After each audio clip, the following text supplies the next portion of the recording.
में पहुंच गई और एक प्रकार से इसी मैदान में मोदी को प्रधानमंत्री बनाने की पक्की नींव रखने का काम हैदराबाद ने, इसी मैदान ने आप लोगों ने किया था। और मैं आज विश्वास से कहता हूं, जिस मैदान से मिले आशीर्वाद, मोदी को पीएम बना दिया, इसी मैदान के आपके आशीर्वाद बीजेपी का पहला मुख्यमंत्री, बीसी मुख्यमंत्री यहीं से बनेगा।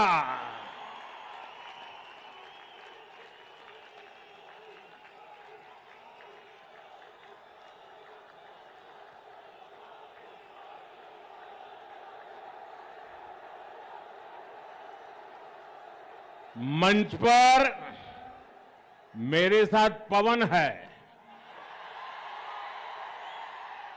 लेकिन मैदान में आंधी है। तेलंगाना में बदलाव की जो आंधी चल रही है, उसे इस विशाल जनसभा में भी महसूस किया जा सकता है। आप लोग तेलंगाना के कोने कोने से आए हैं और अपने साथ एक स्पष्ट संदेश भी लाए हैं। तेलंगाना का विश्वास अब बीजेपी पर है। हमारे बीसी साथी हो, गरीब हो, दलित हो,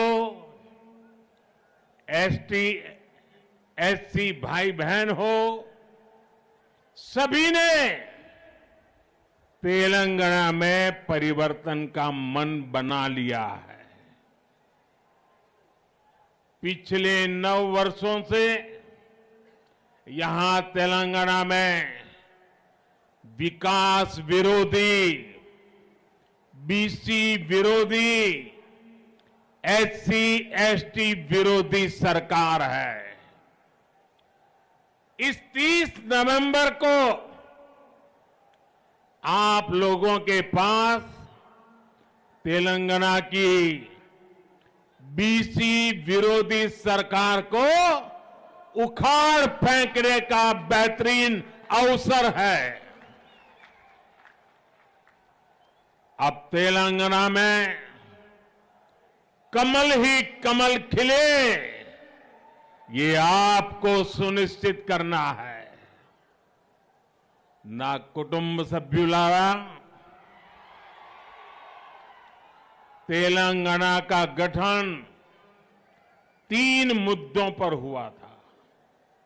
पानी, पैसा और रोजगार, नीलू, निधुलू और नियामकालू, इन तीनों मुद्दों पर जन विरोधी सरकार ने तेलंगाना के लोगों के साथ धोखा हुआ है। अलग तेलंगाना राज्य के आंदोलन में हमारे बीसी भाई बहनों की बहुत बड़ी भूमिका थी। वो आंदोलन में सबसे आगे थे। अलग राज्य के लिए हमारे कितने ही साथी शहीद हो गए थे, लेकिन तेलंगाना बनने के बाद यहां ही सरकार ने सबसे बड़ा धोखा हमारे बीसी साथियों के साथ ही किया। यहां की सरकार ने बीसी हितों की लगातार उपेक्षा की। तेलंगाना में इतनी बड़ी ओबीसी, एससी, एसटी आबादी है, लेकिन उनकी आकांक्षाओं पर बीआरएस ने कभी ध्यान नहीं दिया। वो अपने परिवार में ही लगा रहा।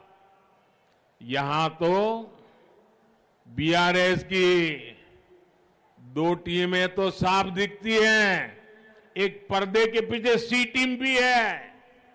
ये कांग्रेस का सी है ना, ये सी बीआरएस की सी टीम है। एक कांग्रेस बीआरएस की सी टीम है। बैकवर्ड क्लास की आकांक्षाएं कांग्रेस के भी एजेंडे में शामिल नहीं है। कांग्रेस और बीआरएस दोनों के ही डीएनए में तीन बातें कॉमन है। एक, परिवारवाद, दूसरा भ्रष्टाचार और तीसरा तुष्टीकरण।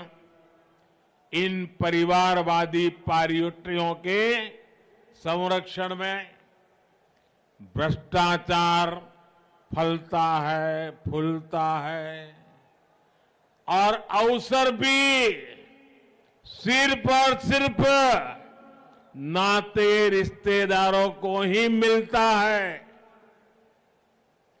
परिवारवाद की मानसिकता से चलने वाली बीआरएस और कांग्रेस यहां कभी भी किसी बीसी को सीएम नहीं बनने देगी। साथियों, ये एनडीए है, बीजेपी है, जो ओबीसी हितों का सबसे ज्यादा ध्यान रखती है, उन्हें सबसे ज्यादा प्रतिनिधित्व देती है।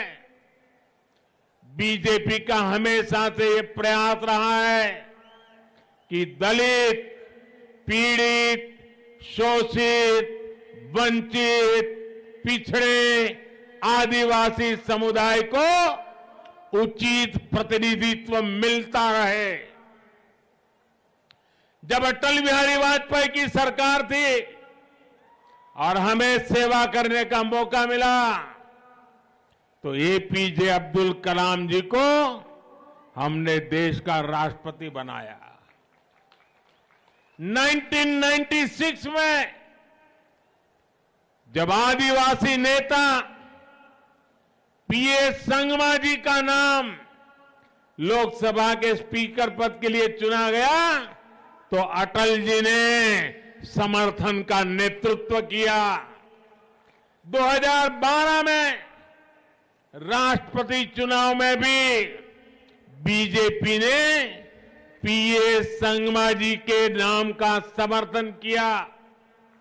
एनडीए ने ही जीएमसी बाल योगी जी को स्पीकर पद के लिए नामित किया था, जो देश के पहले दलित लोकसभा अध्यक्ष बने थे। जब बीजेपी को अवसर मिला तो उसने दलित समुदाय से रामनाथ कोविंद जी को राष्ट्रपति बनाया। जब बीजेपी को मौका मिला तो उसने आदिवासी समुदाय से द्रौपदी मुर्मू जी को राष्ट्रपति बनाया। और यही मैदान है जिसने आदेश दिया था आप लोगों ने, और जब पूर्ण बहुमत बीजेपी को मिला और देश में पूर्ण बहुमत वाली सरकार का पहला ओबीसी प्रधानमंत्री बनाने का आपने मुझे अवसर देकर के एक ओबीसी का सम्मान किया था। और जैसे इसी मैदान से पूर्ण बहुमत वाली सरकार का ओबीसी प्रधानमंत्री पहली बार बना, पूर्ण बहुमत वाली सरकार का बीजेपी का सीएम भी ओबीसी पहली बार यहां बनने वाला है। परिवारवादी पार्टियां कभी किसी दलित, किसी पिछड़े, किसी आदिवासी को आगे नहीं बढ़ने देती, जबकि आज भाजपा देश की एकमात्र पार्टी है जो ओबीसी समुदाय को सबसे ज्यादा प्रतिनिधित्व देती है। केंद्र की एनडीए सरकार में 27 ओबीसी मंत्री है, जो अब आजादी के बाद पहली बार इतनी बड़ी तादाद में ओबीसी मंत्री केंद्र सरकार का नेतृत्व कर रहे हैं। आज देश में बीजेपी के 85 ओबीसी एमपीज है। आज देश में बीजेपी के 365 ओबीसी विधानसभा सदस्य है। आज देश में बीजेपी के 65 ओबीसी विधान परिषद सदस्य है। तेलंगाना में भी बीजेपी अपने बीसी साथियों के हितों का सबसे ज्यादा ख्याल रख सकती है, कोई और पार्टी नहीं कर सकती। आप लोग खुद साक्षी हैं कि यहां तेलंगाना में बैकवर्ड क्लास को आगे बढ़ने के लिए सही संसाधन नहीं दिए जाते। बैकवर्ड क्लास के युवाओं को नौकरी देने में भी तेलंगाना सरकार गंभीर नहीं है। बैकवर्ड क्लास के युवाओं का भी स्किल डेवलपमेंट हो, इस पर भी तेलंगाना सरकार उतना ध्यान नहीं देती। बीसी कल्याण के लिए यहां बीआरएस ने हर साल 1000 करोड़ रुपए का फंड देने का वादा किया था। अब बताइए, क्या इनमें से किसी वादे को पूरा किया क्या? कोई वादा पूरा किया क्या? एक भी वादा पूरा किया क्या? साथियों, कांग्रेस और बीआरएस ने कभी भी पिछड़ा वर्ग को निर्णय लेने का अधिकार नहीं दिया, कभी उनका मान नहीं बढ़ाया। ये भाजपा है जिसने ओबीसी कमीशन को संवैधानिक दर्जा दिया। ये भाजपा ही है जिसने ओबीसी आरक्षण संशोधन बिल को सदन से पास कराया। इस बिल की वजह से राज्य सरकारों को ओबीसी लिस्ट तैयार करने का अधिकार मिला है। ये भाजपा ही है जिसने मेडिकल और डेंटल कॉलेजों में ओबीसी के लिए 27% रिजर्वेशन को लागू किया। हमारी ये कदम सोशल जस्टिस, सामाजिक न्याय की दिशा में हमारे कमिटमेंट के प्रमाण है। जब हम गांवों में महिलाओं के सम्मान के लिए करोड़ों शौचालय बनवाते हैं, जब हम करोड़ों महिलाओं को धुएं से मुक्ति दिलाते हैं, जब करोड़ों गरीबों को अपना पक्का घर मिलता है, जब करोड़ों गरीबों तक पक्की सड़कें पहुंचती है, जब करोड़ों लोगों को 5 लाख रुपए के मुफ्त इलाज की गारंटी मिलती है, तो इसका बहुत बड़ा लाभ बैकवर्ड कम्युनिटी को ही मिलता है। समाज के हर वर्ग को आगे बढ़ाने, सम्मान के साथ जीने और न्याय पाने का अवसर मिले, यही भाजपा का प्रयास है। इसलिए आज बीसी, एएससी, एसटी, गरीब, वंचित, शोषित वर्ग का हर व्यक्ति भाजपा के संकल्प के साथ खड़ा है। साथियों, हमारे बीसी समुदाय में बहुत बड़ी संख्या में विश्वकर्मा भाई बहन भी आते हैं। विश्वकर्मा साथियों के बिना रोजमर्रा का जीवन की कल्पना भी नहीं की जा सकती। हमारे कुम्हार हो, सुनार हो, सुथार हो, मूर्तिकार हो, कपड़े धोने वाले हो, कपड़े सिलने वाले हो, जूते बनाने वाले हो, बाल काटने वाले हो, ऐसे बहुत से साथी बीसी समुदाय से ही आते हैं। ऐसे लोगों के लिए ही भाजपा सरकार ने पीएम विश्वकर्मा योजना बनाई है। इस योजना के तहत हमारे विश्वकर्मा भाइयों बहनों पर 13,000 करोड़ रुपए खर्च किए जाएंगे। इससे उन्हें अपना जीवन स्तर उठाने में, अपने जीवन से अन्य परेशानियां दूर करने में बहुत बड़ी मदद मिलेगी। ना कुटुंब सभ्युलारा कहते हैं अहंकार किसी का भी हो उसको टिकने नहीं देता है। बीआरएस के नेताओं में भी वही अहंकार दिखता है। 2019 के लोकसभा चुनाव में तेलंगाना के लोगों ने ऐसे अहंकारी सीएम को अपने वोट की ताकत से जवाब दिया था। इसी बौखलाहट में यहां के नेता मोदी को गाली देते रहते हैं। बीआरएस के भ्रष्टाचार के तार दिल्ली के शराब घोटाले से भी जुड़े हुए हैं।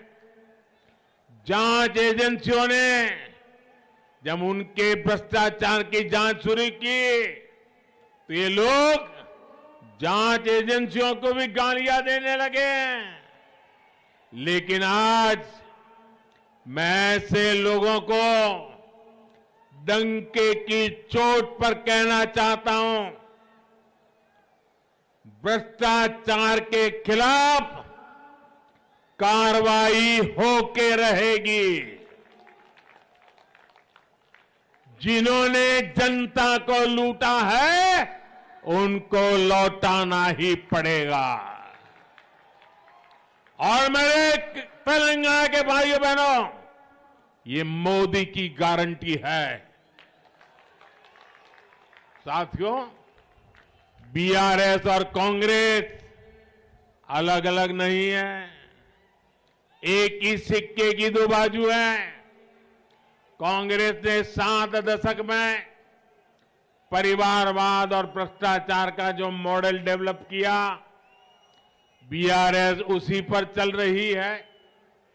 दोनों की मंशा मिलकर राज्य की संपत्ति को लूटने की है। ये दोनों पार्टियां अपने बेटा बेटी को आगे बढ़ाने में लगी हैं। उन्हें आपके बेटे बेटियों की कोई परवाह नहीं है। बीआरएस ने सत्ता में आने के लिए जो बड़े बड़े वादे किए थे, उनमें से किसी वादे को पूरा नहीं किया। तेलंगाना की सरकार ने युवाओं के साथ सबसे बड़ा विश्वासघात किया है। टीएस पीएससी परीक्षा की तैयारी कर रहे छात्रों को 9 वर्षों से सिर्फ और सिर्फ धोखा मिल रहा है। छात्रों ने वर्षों तक परीक्षा होने का इंतजार किया और जब परीक्षा का ऐलान हुआ तो पेपर लीक हो गया। बीआरएस की नाकामी ने तेलंगाना की एक पूरी पीढ़ी का भविष्य बर्बाद कर दिया। और ये हाल सिर्फ एक परीक्षा का नहीं है, राज्य में होने वाली हर परीक्षा में गड़बड़ी इस सरकार की पहचान बन गई है। आज युवा पूछ रहे हैं, बीआरएस के रोजगार के वादे का क्या हुआ? हर महीने बेरोजगारी भत्ता देने का वादा करके बीआरएस ने इस वादे को भी पूरा नहीं किया। आज भी तेलंगाना में टीचर्स के हजारों पद खाली है और हजारों स्कूल तो ऐसे हैं जहां सिर्फ एक टीचर है। आप मुझे बताइए, तेलंगाना के युवाओं को धोखा देने वाली, उनके भविष्य से खेलने वाली बीआरएस सरकार जानी चाहिए कि नहीं जानी चाहिए? ये सरकार जानी चाहिए कि नहीं जानी चाहिए? इनको हटाना चाहिए कि नहीं हटाना चाहिए? हर गांव गली से हटाना चाहिए कि नहीं हटाना चाहिए? ना कुटुंब सभ्युलारा बीआरएस ने तेलंगाना के मेरे गरीब भाई बहनों पर उनको जो डबल बेडरूम के वाले घर देने के सपने दिखाए थे, लेकिन ये वादा भी बीआरएस का हवा में उड़ गया। एक तरफ बीआरएस का ट्रैक रिकॉर्ड है तो वहीं बीजेपी का सेवा काल भी है। केंद्र में बीजेपी सरकार ने हमारे पिछले 9 साल के सेवा काल में गरीबों को 4 करोड़ पक्के घर बना करके दिए हैं। पीएम आवास योजना अर्बन के तहत तेलंगाना में भी शहरों में 2,50,000 से ज्यादा घर बने हैं। हमने गरीब की हर चिंता का, हर जरूरत का ध्यान रखा है। 3-4 दिन पहले ही हमने ये भी तय किया है कि पीएम गरीब कल्याण अन्न योजना को, आप जानते हो, जब कोविड का कालखंड था, पूरी दुनिया जिंदगी और मौत का संकट झेल रही थी। परिवार में एक व्यक्ति दूसरे को मिल नहीं पा रहा था, कामकाज ठप हो चुके थे। तब गरीबी से निकला हुआ मोदी, जो गरीबी को भली भांति जानता है, समझता है, गरीबी को जी करके आया है, उसने तय किया कितना ही संकट क्यों ना आ जाए, मैं गरीब के बच्चों को भूखे नहीं सोने दूंगा। मैं गरीब का चूल्हा कभी बुझने नहीं दूंगा। और इसलिए हमने गरीबों के लिए मुफ्त अन्न की योजना शुरू की। आज भी इस देश के 80 करोड़ लोगों को मुफ्त अनाज दिया जाता है। और ये योजना ये दिसंबर में पूरी होने वाली है। दिसंबर में योजना पूरी हो रही है, लेकिन गरीबी को जानने वाला मोदी गरीबों को ऐसे असहाय नहीं छोड़ सकता है। और इसलिए मैंने संकल्प किया है, मैंने निश्चय किया है कि गरीबों को जो आज अन्न मिल रहा है, उसे आने वाले 5 साल के लिए और बढ़ाया जाएगा। 5 साल और बढ़ाया जाएगा। आप सब अपना मोबाइल फोन निकाल करके फ्लैश चालू कीजिए। गरीबों के कल्याण में आपके मोबाइल की फ्लैश चालू कीजिए। गरीबों के कल्याण के लिए मोबाइल की फ्लैश चालू कीजिए। 5 साल के लिए मुफ्त अनाज की इस योजना के समर्थन में आप अपनी फ्लैश लाइट चालू कीजिए। हर एक के मोबाइल की फ्लैश लाइट चलनी चाहिए। ये गरीबों के कल्याण के लिए है। ये मोदी की गारंटी का समर्थन है। ये मोदी की गारंटी का समर्थन है। गरीबों का कल्याण ये हमारे दिलों में है और इसलिए इतना बड़ा जन समर्थन मिल रहा है। मैं आपका बहुत बहुत आभारी हूं। बोले भारत माता की, भारत माता की। यानी ये गरीबों को मुफ्त राशन की योजना अब आने वाले 5 साल और चलेगी। इसका लाभ तेलंगाना के भी लाखों गरीबों को मिलेगा। साथियों, बीआरएस ने राज्य के किसानों के साथ भी विश्वासघात किया है। 1 लाख तक का लोन माफ करने का वादा करके यहां की सरकार ने जो खेल खेला है, वो यहां के किसान अच्छी तरह समझते हैं।